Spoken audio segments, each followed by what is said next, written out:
Allez, Bezrat Hashem, Siyata Dishmaya, on va commencer le shiur. Donc, comme d'habitude, pour la Hagana et la Tzlacha no Chayalim, pour la Refoua Shelema de tous les malades et de tous les blessés, Bezrat Hashem, pour que les Khatoufim, les captifs, ils reviennent à la maison. Alors, il y a une histoire qui est ramenée sur le Rav Steinman à la Shalom. Donc, tout le monde le connaît, un des grands de notre génération et de la génération passée. Un jour, il y avait donc l'association de Koupataïr que tout le monde connaît.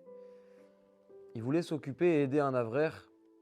Donc un avrer, un étudiant en Torah qui est marié, qui est Baruch Hashem, il avait une famille très nombreuse, 8 enfants. Et vraiment, les fins du mois sont très très compliquées. Et donc cet avrer, il a vraiment du mal à joindre les deux bouts. Mais quand Koupataïr venait pour lui donner de l'argent de la tzedaka, il refusait toujours. Il voulait jamais prendre l'argent de la tzedaka. Il refusait. Il voulait pas. Il disait non, Hashem va m'aider, etc. Mais je veux pas prendre de la charité. Alors les Gabaïm, donc ceux qui s'occupent de ramasser l'argent pour Koupataïr et de la distribuer, voilà, les trésoriers, ils ont trouvé un stratagème. Ils ont dit voilà, la fête de Purim arrive. On sait que cet avrer, il va aller voir le Rav Steinman pour prendre une bracha. Ce qu'on va faire, c'est qu'on va aller voir le Rav Steinman. On va lui donner l'enveloppe de $5000 qu'on veut donner à cet avrer-là. Et peut-être qu'il acceptera quand c'est Rav Steinman qui va lui donner l'argent et qu'il ne va pas refuser. Mais il en a vraiment besoin. La famille, elle est vraiment dans une situation très compliquée. Alors, les Gabaïm, donc les trésoriers, vont voir Rav Steinman. Ils disent voilà, Rav, on a un avrer, il ne veut pas accepter l'argent. Donc, il explique tout. Est-ce que vous pouvez, quand il viendra vous voir, lui donner l'argent? Rav Steinman, il dit aucun problème. Et il prend l'enveloppe. Le temps, il passe. Et à un moment donné, il y avait un des Gabaïm, un des trésoriers de Koupataïr, qui entend que le Rav Steinman, il dit à un de ses proches de sa maison, et Rav Steinman qui dit à son proche, il dit c'est bizarre, les Gabaïm de Koupataïr, d'habitude c'est des gens acharim, c'est des gens responsables et des gens bien, etc. C'est vraiment des gens tzadikim. Et il dit mais là, étonnamment, bon, ça peut arriver, mais ils m'avaient dit qu'ils voulaient donner de l'argent à un avrer, mais ils m'ont pas donné l'argent, ils devaient me donner $5000. Donc, j'ai trouvé toutes sortes de moyens pour rassembler l'argent et pour pouvoir donner à cet avrer-là. Il entend ça, le Gabaï, tout de suite, il va voir le Rav, il va voir Rav Steinman, il dit mais Rav, Rabbeinu, il dit je vous ai donné l'enveloppe. Pourquoi vous dites qu'on ne vous a pas donné l'enveloppe? L'enveloppe, vous la donnez. Et là, Rav Steinman, il réfléchit, il dit effectivement, oui, vous m'avez donné, c'est vrai, Nachon. Et là, tout le monde commence à chercher l'enveloppe des $5000, etc., etc. Et introuvable.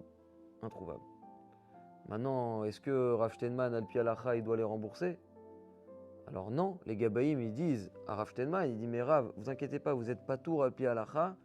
Pourquoi? Parce que vous n'êtes même pas shomer chinam. Même si vous étiez shomer chinam, un gardien qui garde un objet de manière gratuite, c'est-à-dire qu'il ne prend pas de salaire pour garder l'objet, si jamais il se fait voler l'objet, etc., il n'est pas tour. Il n'est pas obligé de rembourser l'objet parce qu'il est shomer chinam, il ne prend pas de salaire pour garder l'objet en question. Mais il dit, mais vous n'êtes même pas un shomer chinam. Vous n'avez pas pris l'enveloppe en tant que gardien, vous l'avez juste pris en tant que transfert pour la donner à l'avrer. Mais vous n'avez même pas pris sur vous la shmira, la garde de cette enveloppe. Donc vous n'êtes pas tour al pi halacha. Il dit, donc vous inquiétez pas, vous n'êtes pas obligé de rembourser. Et le Rav, il dit, non, pas du tout, j'ai emprunté dans un gmar et je vais donner l'argent de ma poche à cet avrer. Mais il dit, mais Rav, vous n'êtes pas tour, vous n'êtes pas obligé de payer l'argent. Le Rav leur dit, mais mes amis, il dit, vous pensez vraiment que je ne sais pas que je ne suis pas tour? Je sais bien mieux que vous que je ne suis pas tour, al pi halacha, de rembourser l'argent. Et j'ai encore même d'autres svarot, d'autres explications à vous donner pour vous dire que je ne suis pas tour, que vous connaissez même pas. Il dit, mais moi, la question, elle n'est pas là. Il dit que moi, je suis prêt à rembourser $5000 et même s'il fallait plus, j'aurais même emprunté encore plus s'il fallait, même 15, 20 000, 30 000 dollars s'il fallait pour donner l'argent à cet avrer, pour que quand je vais arriver en haut à 120 ans, on ne va pas me poser une question à savoir qu'est-ce que tu as fait de l'argent, même si je ne suis pas tôt. Il dit si je peux enlever une seule question, Beddin Shelmala, quand je vais arriver devant Akadosh Baruch Hu, si je peux leur enlever une seule question qu'ils ne vont pas me poser, eh ben ça vaut plus que $5000, plus que $30 000, plus que $100 000 que je peux payer de ma poche, même si je dois le rembourser toute ma vie. Il dit si je peux enlever une seule question en haut, ça vaut le coup. Même si je ne suis pas tour al pi halacha. Ouais, vous avez compris. C'est-à-dire de là, en fait, comme nos sages ils disent, quand on arrive à 120 ans, il y a déjà 3 questions principales qu'on va nous poser. Est-ce que tu as été honnête dans tes affaires commerciales? Est-ce que, Kavataitim la Torah, est-ce que tu as fixé des temps d'études à la Torah? Et la troisième, Tzipitali Yeshua, est-ce que tu as attendu la délivrance finale? Est-ce que tu as attendu le Mashiach ou pas?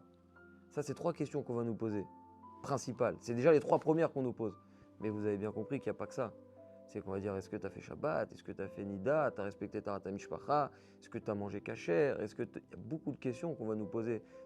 Et si on peut se les enlever, Tavo Aleinu Bracha, tant mieux pour nous.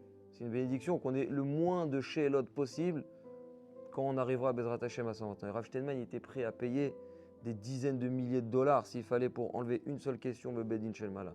Donc Kalva Chomer, nous on n'est pas Rav Steinman. Rav Steinman, lui, Baruch Hashem, il a travaillé, il a étudié, il n'a jamais fait de Bitouzman, il a fait, je pense, tout ce qu'il a pu faire dans sa vie avec toutes ses forces pour la Torah et les mitzvot.